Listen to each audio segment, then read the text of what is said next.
मैं अपने सभी स्टूडेंट्स का अपने ई क्लासरूम में वेलकम करता हूं।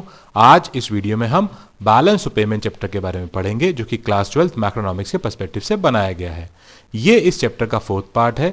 जो मेरे नए व्यूअर्स हैं, मैं उन्हें सजेस्ट करूंगा कि इस चैप्टर की बेटर अंडरस्टैंडिंग के लिए इसके पहले 3 पार्ट्स को जरूर रिव्यू करें, जिनका लिंक आपको इस वीडियो के डिस्क्रिप्शन बॉक्स में मिल जाएगा। तो चलिए जानते हैं कि आज हम क्या करने वाले हैं। जैसे कि हम ऑलरेडी डिस्कस कर चुका हूं कि मैं ऑलरेडी 3 पार्ट्स बना चुका हूं, जिसमें पहले पार्ट में मैंने मीनिंग ऑफ बीओपी के बारे में, दूसरे पार्ट में करंट अकाउंट कैपिटल अकाउंट के बारे में और उसके कंपोनेंट्स के बारे में, और थर्ड में कैपिटल और करंट अकाउंट में डिफरेंसेस और रिलेशन के बारे में डिस्कस किया था। आज इस वीडियो में है, आज मैं बात करूंगा कि कैसे अगर हमें कोई ट्रांजेक्शन दी जाए, कोई हमें आइटम दिया जाए कि ये ट्रांजेक्शन की गई है, तो हम कैसे आइडेंटिफाई करेंगे कि वो कौन से टाइप के अकाउंट में आएगा, करंट अकाउंट में आएगा, कैपिटल अकाउंट में आएगा, और उसकी कौन सी साइट पर आएगा। तो ये जो पर्टिकुलर वीडियो है, ये 5th पार्ट जो है identification of items in current account capital account के ऊपर बेस्ड है। तो चलिए जानते हैं। देखिए, जब भी कोई ट्रांजैक्शन की जाएगी with rest of the world, अगर मान लीजिए हमारी कंट्री का कोई ट्रांजैक्शन किसी और कंट्री के साथ किया गया है in the terms in foreign exchange, तो हमें पहले चेक करना है कि उस ट्रांजैक्शन से क्या कंट्री के एसेट्स और लायबिलिटीज जो है फॉरेन टर्म्स में इन्फ्लुएंस हो रहे हैं कि नहीं हो रहे हैं। अब इसके 2 जवाब हो सकते हैं, या तो हो रहे होंगे यस, या नहीं हो रहे होंगे नो। अगर वो जो है ट्रांजैक्शंस का इंपैक्ट एसेट लायबिलिटी पे हो रहा है, यानी कि हमारी कंट्री के एसेट लायबिलिटीज इन्फ्लुएंस हो रहे हैं, तो यस है आंसर, तो हम उस तरह के सारी ट्रांजैक्शंस को कैपिटल अकाउंट में रिप्रेजेंट करेंगे, जिनका डिस्कशन मैं ऑलरेडी कंपोनेंट्स में कर चुका हूं इन द प्रीवियस वीडियोस। और अगर वो ट्रांजैक्शन कोई भी हमारे एसेट लायबिलिटी को इन्फ्लुएंस नहीं करते हैं in terms of foreign exchange, तो वो हम रिकॉर्ड करेंगे इन द करंट अकाउंट। तो ये सिंपल है हमारा। सबसे पहला कि हम कैसे आइडेंटिफाई करेंगे, अगर वो ट्रांजैक्शन एसेट लायबिलिटी को इन्फ्लुएंस करें तो कैपिटल अकाउंट में आएगा, नहीं कर रहे हैं तो करंट अकाउंट में आएगा। अब दूसरा वाला ये आता है कि वो कौन सी साइट पर रिप्रेजेंट करेगा। तो उसके लिए हमें चेक करना है कि जो ट्रांजैक्शन हो रही है उससे जो फॉरेन करेंसी है वो कंट्री में आ रही है कि जा रही है। अगर कंट्री के अंदर फॉरेन करेंसी का इनफ्लो हो रहा है, इनफ्लो ऑफ फॉरेन करेंसी हो रही है, तो हम उसको क्रेडिट साइड पर रिप्रेजेंट करेंगे as a plus positive sign. और अगर वो जो है ट्रांजैक्शन का जो है आउटफ्लो हो रहा है फॉरेन करेंसी का, तो उसे हम डेबिट साइड पे रिकॉर्ड करेंगे। तो एक बार सम अप करते हैं। तो कोई भी ट्रांजैक्शन होगी उसे हमें पहले चेक करना है कि क्या वो एसेट लायबिलिटी को इन्फ्लुएंस कर रही है कि नहीं कर रही है। अगर कर रही है तो करंट कैपिटल अकाउंट में आएगा, और अगर नहीं कर रही है तो करंट अकाउंट में आएगा। दूसरा, अगर उससे इकोनॉमी के अंदर जो है इनफ्लो हो रहा है फॉरेन करेंसी का, तो चाहे वो कैपिटल अकाउंट हो चाहे वो करंट अकाउंट हो, वो उसकी अकाउंट की क्रेडिट साइड पे आएगा। और अगर आउटफ्लो हो रहा है तो वो अकाउंट के डेबिट साइड पे आएगा। आई होप इसको देखने के बाद हमें आइडेंटिफाई हो गया कि हम कैसे आइडेंटिफाई करेंगे, हमें ये पता लग गया कि हम कैसे आइडेंटिफाई करेंगे कि कौन से साइट पे कौन से अकाउंट के अंदर उसको रिकॉर्ड किया जाएगा। अब मैंने कुछ एग्जाम्पल्स लिए हैं जो हमने पिछले सीबीएसई के एग्जाम्स में हमारे पास पूछे गए थे, ताकि हमें एक क्लियर पिक्चर हो जाए कि कौन से टर्म्स को हम किस साइट पर डिनोट करेंगे। सबसे पहले है सेल ऑफ मशीनरी। ये क्वेश्चन सीबीएसई दिल्ली में पूछा गया था। हमें बताना है कि ये सेल ऑफ मशीनरी अगर हम करती है हमारी कंट्री, तो वो ट्रांजैक्शन हम कौन सी साइट पर रिकॉर्ड करेंगे।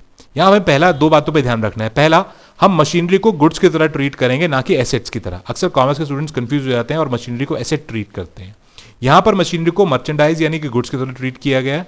और जब गुड्स का ट्रांजेक्शन होता है तो गुड्स कोई भी कंट्री के एसेट लायबिलिटी को इन्फ्लुएंस नहीं करते। तो एसेट लायबिलिटी को इन्फ्लुएंस नहीं करते तो कौन से अकाउंट में आएगा, करंट अकाउंट में आएगा। तो ये क्लियर हुआ कि हमारा कौन से अकाउंट में आएगा, करंट अकाउंट में आएगा। और दूसरा, अगर हम सेल कर रहे हैं मशीन की, हम किसी कंट्री को मशीन बेच रहे हैं, तो उससे हमारे को पैसा मिलेगा। पैसा मिलेगा तो हमारे पास इनफ्लो होगा फॉरेन करेंसी का, तो कौन साइड पे आएगा, debit side, sorry credit side पे। तो अल्टीमेटली जो ये है ट्रांजैक्शन कौन साइड पे आएगा, ये current account on the credit side आएगा, जैसे कि मैंने बताया था आपको, क्योंकि ये पार्ट ऑफ मशीनरी है, सॉरी ये पार्ट ऑफ गुड्स है और मशीनरी को हम एसेट ट्रीट नहीं कर रहे हैं, ये फिर ध्यान दिया जाए। दूसरा, बोरोइंग फ्रॉम अब्रॉड। ये सीबीएसई ऑल इंडिया में 2015 में क्वेश्चन आया था। अब बोरोइंग फ्रॉम अब्रॉड कर रहे हैं, तो अगेन बोरोइंग कर रहे हैं तो क्या एसेट लायबिलिटी को इन्फ्लुएंस करेगा, ऑफ कोर्स हमारी कंट्री इसकी लायबिलिटी को बढ़ा देगा। लायबिलिटी को बढ़ाएगा तो कौन से अकाउंट में आएगा, कैपिटल अकाउंट में आएगा। लेकिन क्या बोरोइंग कर रहे हैं तो उससे पैसा इनफ्लो होगा, आउटफ्लो होगा। पैसा उधार ले रहे हैं तो पैसा आएगा हमारे पास, इनफ्लो होगा, तो अगेन कैपिटल अकाउंट की क्रेडिट साइड पर ही आएगा। तो अगर चेक करें तो ये क्या आएगा, कैपिटल अकाउंट की क्रेडिट साइड पे, बिकॉज ये हमारी कंट्री की लायबिलिटीज को इन्फ्लुएंस करेगा। चैरिटी टू फॉरेन कंट्री, अगर हमारी कंट्री किसी दूसरी कंट्री को चैरिटी कर रही है, यानी कि पैसा दे रही है विदेशी कंट्री को, तो क्या होगा। अब हमें देखना है, क्योंकि विदेशी कंट्री को पैसे दे रही है तो क्या एसेट लायबिलिटी इन्फ्लुएंस होगा, नहीं, एसेट लायबिलिटी इन्फ्लुएंस नहीं होगा, तो करंट अकाउंट में आएगा। क्यों आएगा, क्योंकि एक तरह की ये आप कह सकते हैं यूनिलैटरल ट्रांजैक्शन है, या करंट ट्रांसफर हम इसको कह सकते हैं।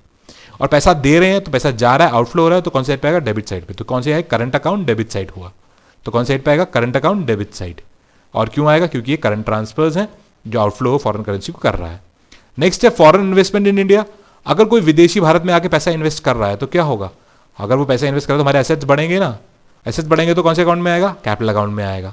और क्योंकि पैसा आ रहा है तो इनफ्लो होगा, यानी क्रेडिट साइड पे आएगा। तो अल्टीमेटली जो ये कहाँ आएगा? ये आएगा हमारा कैपिटल अकाउंट क्रेडिट साइड पे, क्योंकि ये हमारी कंट्री के एसेट्स को इंक्रीज करेगा। आई होप इसको हम समझ पा रहे हैं किस तरह से हम कर रहे हैं। और ये वाला क्वेश्चन है, ये सीबीएसई में 2016 में आया था, और ये 2016 में सीबीएसई में दिल्ली में आया था और ऑल इंडिया में आया था। इसी प्रकार के कुछ और क्वेश्चंस भी हैं हमारे पास जो हमने लिए हैं, जैसे इंडियन इन्वेस्टर्स लेंड अब्रॉड।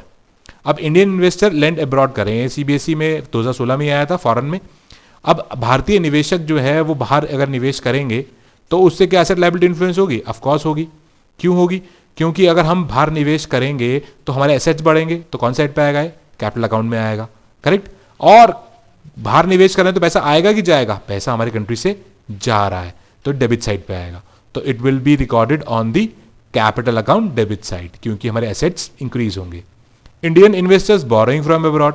अगर भारतीय निवेशक, ये 2019 में आया था, लास्ट ईयर आया था क्वेश्चन, कि इंडियन इन्वेस्टर्स जो है बोरो कर रहे हैं अगर अब्रॉड से, अगर वो हम विदेशों से बोरो कर रहे हैं तो अगेन हमारी क्या बढ़ जाएंगी? लायबिलिटीज बढ़ जाएंगी, तो कैपिटल अकाउंट में आएगा। और बोरो करें तो इनफ्लो होगा, तो क्रेडिट साइड पे आएगा, तो capital account credit side, right. Interest on loan receive from Nepal. अब नेपाल एक कंट्री है, उसको हमने लोन दिया हुआ, तो उससे हमें ब्याज मिल रहा है। अब ब्याज मिल रहा है तो ध्यान रखें, ये जो इंटरेस्ट मिल रहा है, ये इंटरेस्ट लोन पे मिल रहा है इंटरेस्ट, तो लोन हमारे एसेट लायबिलिटी होती है, इंटरेस्ट हमारे एसेट लायबिलिटी नहीं है, तो ये एसेट लायबिलिटी को इन्फ्लुएंस नहीं करेगा। तो कौन साइड पे आएगा? करंट अकाउंट में। और पैसा आ रहा है तो क्रेडिट साइड पे। तो ये क्या है? एक तरह का ये आपका फैक्टर इनकम है जो आप रिसीव कर रहे हैं, तो ये करंट अकाउंट में क्रेडिट साइड पे आएगा, पैसा आ रहा है, इनफ्लो ऑफ फॉरेन करेंसी है। Import of mobile phones from China. अगर चाइना एक और कंट्री है जिससे हम इंपोर्ट कर रहे हैं मोबाइल फोन्स, तो अगर हम मोबाइल फोन्स को इंपोर्ट करेंगे तो हमारे एसेट लायबिलिटी इन्फ्लुएंस नहीं होंगे, क्योंकि गुड्स का ट्रांजैक्शन है, तो करंट अकाउंट में आएगा। और क्योंकि इंपोर्ट करें तो हमें पैसा देना पड़ेगा उन्हें, तो ये आउटफ्लो हो जाएगा फॉरेन करेंसी का, ये डेबिट साइड पे आएगा। तो अल्टीमेटली ये क्या होगा? हमारा जो है करंट अकाउंट में डेबिट साइड पे आएगा, क्योंकि पार्ट ऑफ गुड्स है, आउटफ्लो ऑफ फॉरेन करेंसी हुआ है। ये कुछ ऐसे क्वेश्चंस हैं जो लास्ट कुछ सालों में सीबीएसई ने एग्जाम में पूछे थे। आई होप इस वीडियो को देखने के बाद आपको समझ में आया होगा कि इस तरह का अगर कोई भी क्वेश्चन एग्जाम में आता है तो हम उसे कैसे आइडेंटिफाई करेंगे, कौन से अकाउंट में आएगा, कौन से टाइप ऑफ अकाउंट के कौन से साइट पर आएगा।